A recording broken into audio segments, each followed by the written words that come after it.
Hello friends and dear students, स्वागत है आप सबका आपके अपने चैनल फार्मेसी जोन में। मैं हूं आशुतोष शुक्ला और दोस्तों आज के इस वीडियो में हम लोग डिस्कस करने वाले हैं बी फॉर्म 8th सेमेस्टर के सब्जेक्ट फार्मास्यूटिकल रेगुलेटरी साइंस के यूनिट 4 के topic institutional review board and independent ethics committee के बारे में। ये जो फार्मास्यूटिकल रेगुलेटरी साइंस है हमारा सब्जेक्ट, उसके यूनिट 4 का ये सेकेंड टॉपिक है। तो आज के इस लेक्चर में हम लोग डिस्कस करेंगे कि इंस्टीट्यूशनल रिव्यू बोर्ड क्या होता है या इंडिपेंडेंट एथिक्स कमेटी, ये दोनों है एक ही बॉडी, चाहे हम इन्हें इंस्टीट्यूशनल रिव्यू बोर्ड कह लें या इंडिपेंडेंट एथिक्स कमेटी कह लें, ये क्या होते हैं, कैसे बनती हैं, इनके फंक्शंस क्या हैं और किस तरीके से ये काम करते हैं, इसके बारे में आज के लेक्चर में हम लोग डिस्कस करेंगे। तो आइए शुरू करते हैं आज का अपना टॉपिक। और शुरू करने से पहले अगर अभी तक आपने चैनल को सब्सक्राइब नहीं किया है तो तुरंत चैनल को सब्सक्राइब करें ताकि आपके पास regular video lectures and free PDF notes पहुंचते हैं। तो फ्रेंड, ये जो इंस्टीट्यूशनल रिव्यू बोर्ड या इंडिपेंडेंट एथिक्स कमेटी है, इसको हम शॉर्ट फॉर्म में IRB और IEC कहते हैं। ये एक इंडिपेंडेंट कमेटी है, एक इंडिपेंडेंट कमेटी है। इंडिपेंडेंट कमेटी का मतलब ये है कि ये जो वर्क करती है ये अपने से ही, मतलब ये स्वतंत्र प्रभार से ये वर्क करती है। और इसमें मतलब जो इसके मेंबर्स होते हैं, तो IRB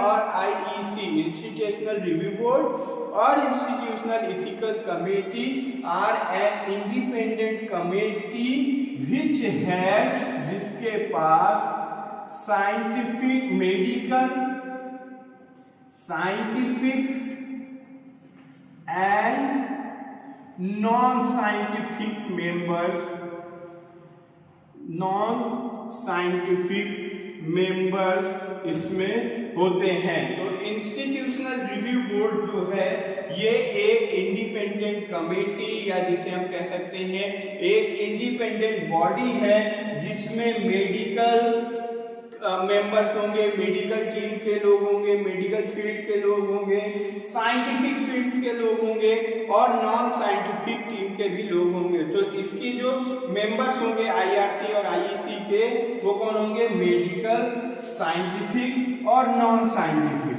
और जिनकी रिस्पॉन्सिबिलिटी होगी, इन जो ये मेंबर्स होंगे, इनकी रिस्पॉन्सिबिलिटी में क्या है कि जो भी ट्रायल में, जो ह्यूमन ट्रायल्स या जो क्लिनिकल ट्रायल्स होते हैं, इन क्लिनिकल ट्रायल में जो सब्जेक्ट्स यूज किए जा रहे हैं, उनके जो राइट्स हैं,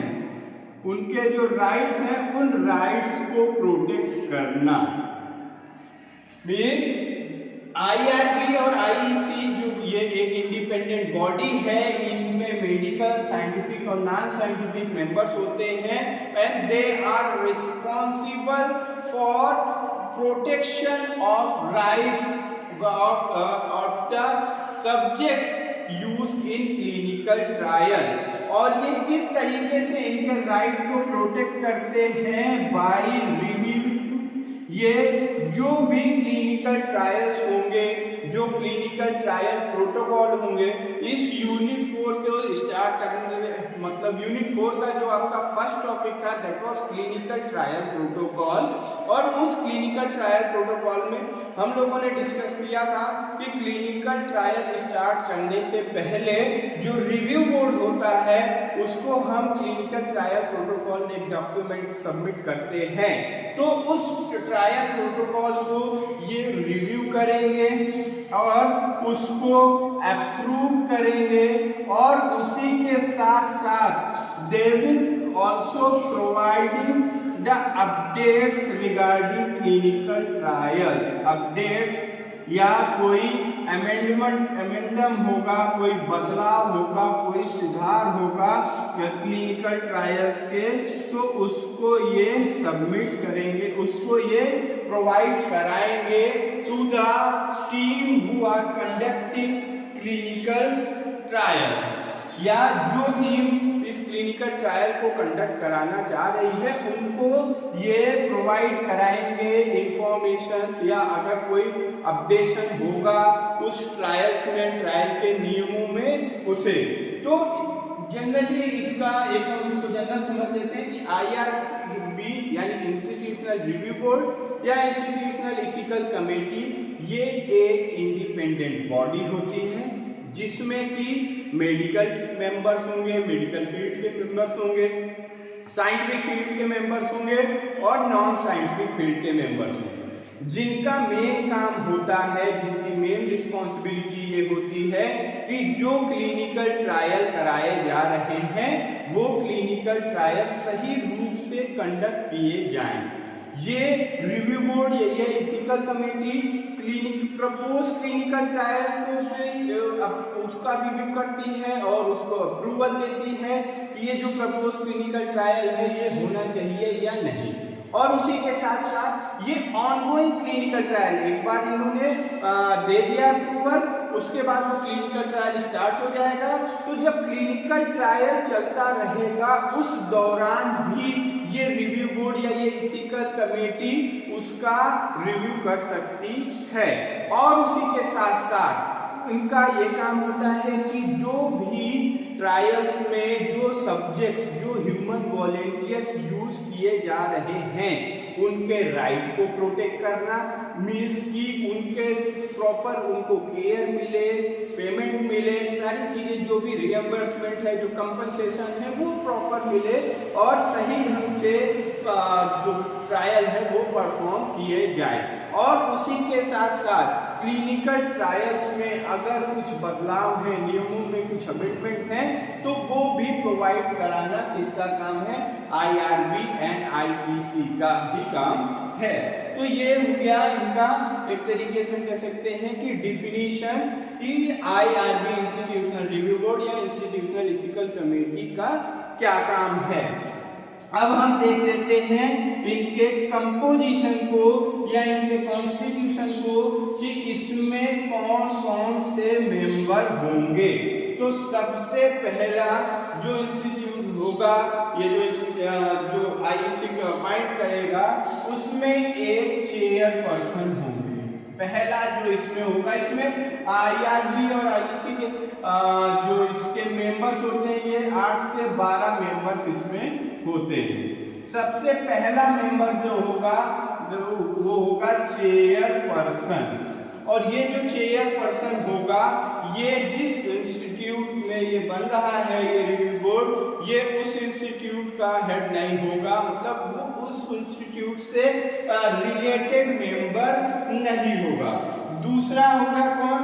1 या 2 person, 1 or 2 person from life sciences, 1 or 2 person from life sciences. Life science sector से 1 या 2 लोग होंगे। कहां से? लाइफ साइंस सेक्टर से। और थर्ड जो होगा 1 लीगल एडवाइजर, एक लीगल एडवाइजर होगा यहाँ पे, या फिर कोई रिटायर्ड जज भी हो सकते हैं।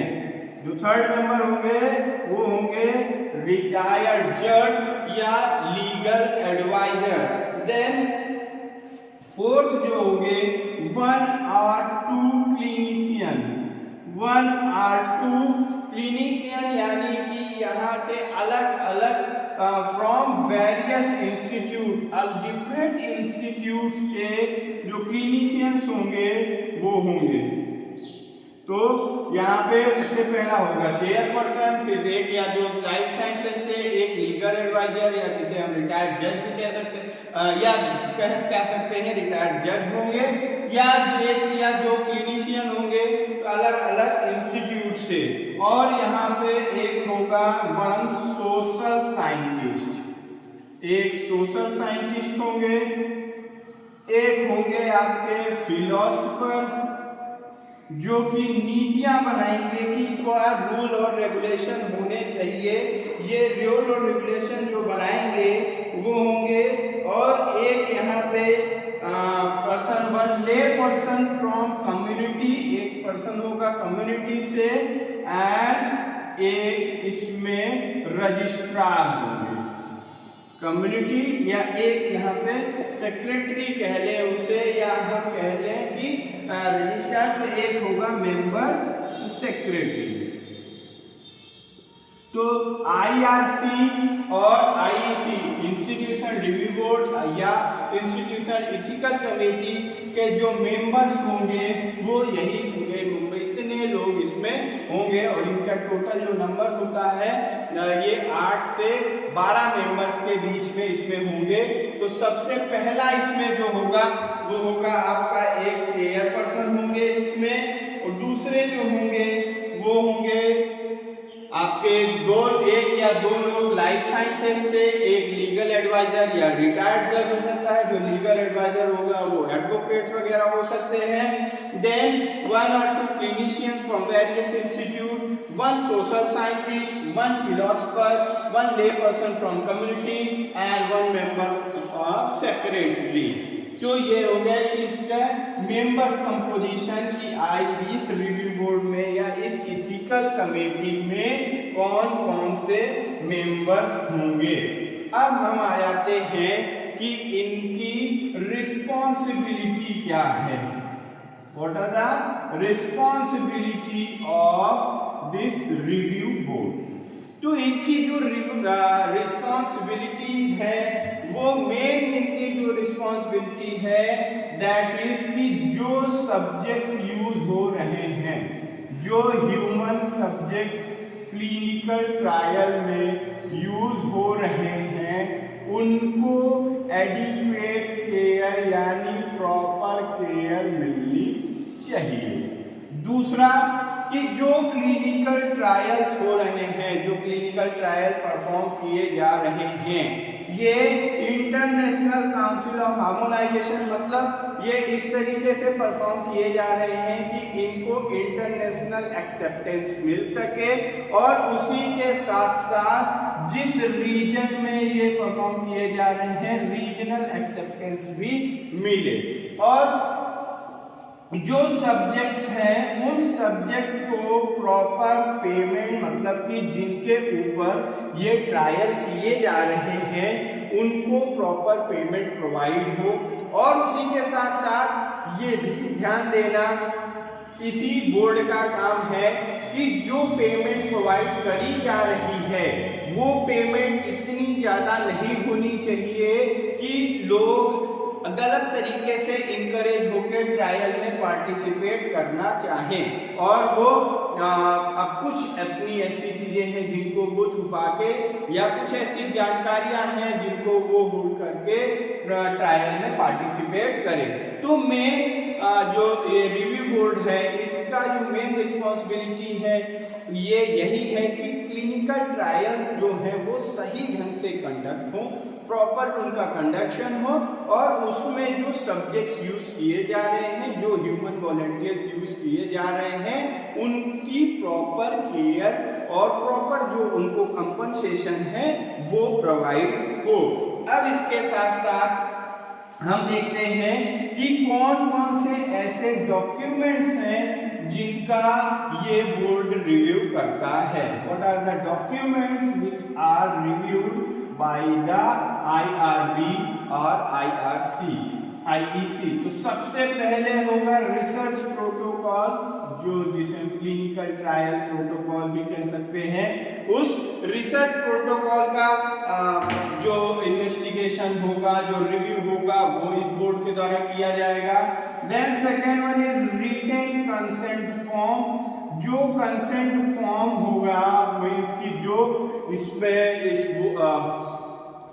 ट्रायल में पार्टिसिपेट करने के लिए जो सब्जेक्ट्स तैयार होंगे उन सब्जेक्ट्स का कंसेंट फॉर्म एक लिया जाएगा।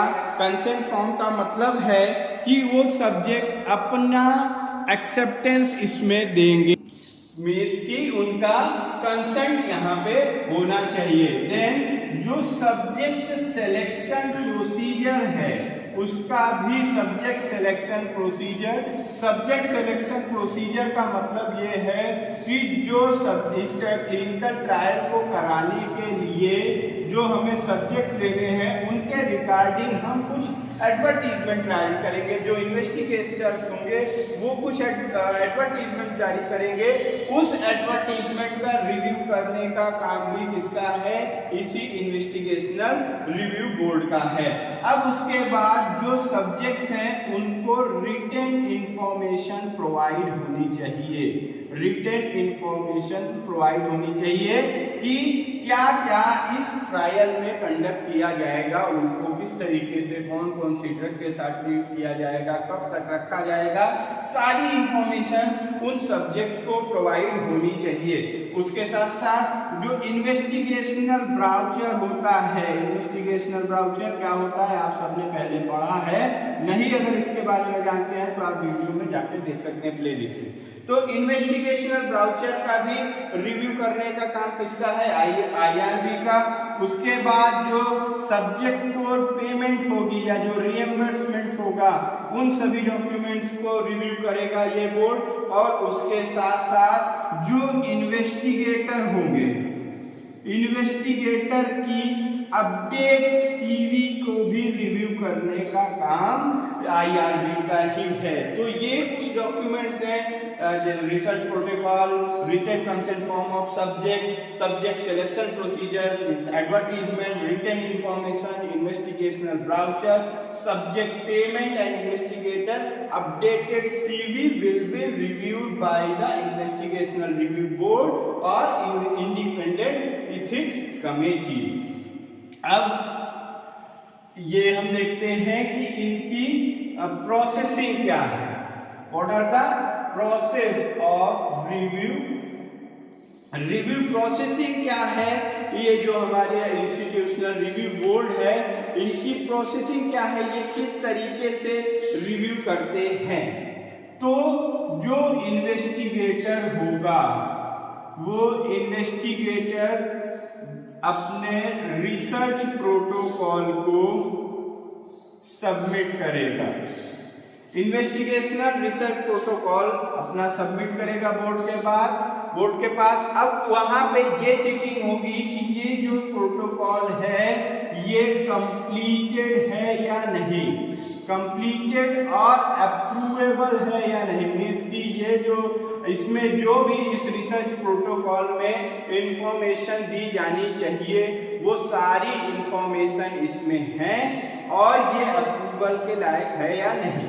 फिर ये आगे इसको ये पहुंचेगा institutional review board and independent ethical committee के पास, वो इसका रिव्यू करेंगे। अगर ये यस है तो, अगर ये जो है ये कंप्लीटेड है और अप्रूवेबल नहीं, ये एक्यूरेट है, पूरा है, कंप्लीट है और एक्यूरेट है, तो ये यस होगा और ये पहुंच जाएगा कहां पे? इसी इंस्टीट्यूशनल रिव्यू बोर्ड के पास और ये इसका रिव्यू करेंगे। अब अगर यहाँ पे ये आ सकता है कि ये जब इसका रिव्यू करेंगे तो यहाँ पे ये जो हमारा अप्रूवेबल है या जब रिव्यू बोर्ड इसका रिव्यू करेगा तो इसमें ये आ जाएगा कि जो प्रपोज ट्रायल है वो अप्रूवेबल है या नहीं। अब यहाँ पे भी ये कंप्लीटेड और एक्यूरेट अगर है तो आगे चला जाएगा, अगर नहीं है, नो है, तो वो जो इन्वेस्टिगेशन के पास इंफॉर्मेशन जाएगी वो इन्वेस्टिगेटर इस अपनी इंफॉर्मेशन रिसर्च प्रोटोकॉल को कंप्लीट करेगा। जो भी इसमें रिमेनिंग इंफॉर्मेशन होंगी उनको ऐड करके इसको कंप्लीट करेगा और कंप्लीट करने के बाद फिर इसको अप्लाई करेगा। कंप्लीट करके फिर इसका रिव्यू IRB के द्वारा होगा। अब IRB जब इस प्रोटोकॉल का रिव्यू करेगा तो वो देगा कि ये अप्रूवेबल है या नहीं। अगर हाँ है तो एक इसको रिटन अप्रूवल मिल जाएगा। जो इन्वेस्टिगेटर है उसको रिटन अप्रूवल मिल जाएगा और वो अपना क्लिनिकल ट्रायल या जो स्टडी है उसको इनिशिएट कर सकता है, उसको शुरू कर सकता है।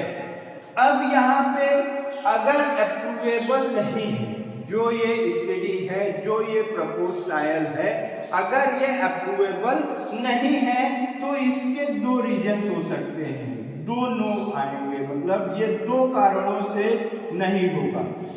एक तो ये होगा कि कुछ इसमें कमी है, कुछ इसमें पूरी जिसे कह सकते हैं कुछ करेक्शन की रिक्वायरमेंट है, तो जो इन्वेस्टिगेटर होगा वो उस करेक्शन को करेगा। इन्वेस्टिगेटर जो होगा, जो भी नीडेड करेक्शन होगी उसको फुलफिल करेगा और उसके बाद ये फिर से इसी प्रक्रिया के IRB के पास पहुंचेगा और IRB ने जो भी इसमें मिस्टेक्स बताई, जो कमियां बताई हैं, अगर वो दूर हो गई होंगी और ये प्रपोज स्टडी अप्रूवेबल हो जाएगी तो उसको अप्रूव ये कर देगा। और अगर यहाँ पे एक और आ सकता है कि डिसअपॉइंटेड या निगेटिव फीडबैक, मतलब कि कुछ इसमें ऐसी मेजर मिस्टेक है कि जिसको अप्रूव नहीं किया जा सकता है, तो भी इन्वेस्टिगेशन के पास जाएगा और वो अपनी स्टडी को रीइवैल्यूएट करेगा, इनके सभी फीचर्स को रीइवैल्यूएट करेगा और रीइवैल्यूएट करने के बाद ये अगेन अप्लाई करेगा।